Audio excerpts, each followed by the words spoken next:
A e keni pa që gurbeqarët s'pi presim mos i përpara. Ma heret, kur vin të vera, hastret e pritshim kur vin gurbeqarët.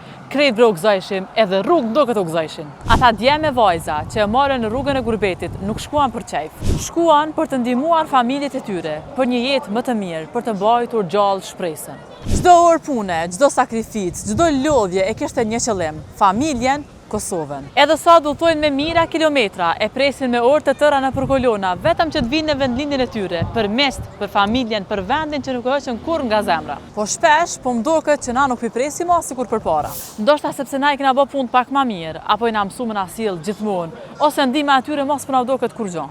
Mergjimtari ynë është ai që ndërtoi shtëpi, mbajti familje, ndihmoi ekonominë dhe nuk e harroi kurrë Kosovën. Edhe kur ulet me pi kafe, edhe kur shkon në dyqan, edhe kur shkon te frizeri, gjithmonë mundohet me lënë diçka më shumë. Mos harroni, ata mund t'i kalojnë pushimet kudo në botë, por gjithmonë zgjedhin të vinë këtu. Jo se Kosova është perfekte, po sepse i tërret vendi i zemrës. Prandaj t'i vlerësojmë pak më shumë, t'i presim me respekt e miljoje, sepse ata nuk janë mysafir. Ata janë djemë dhe vajza tona, ata janë pjesë e shpirtit të këtij vendi.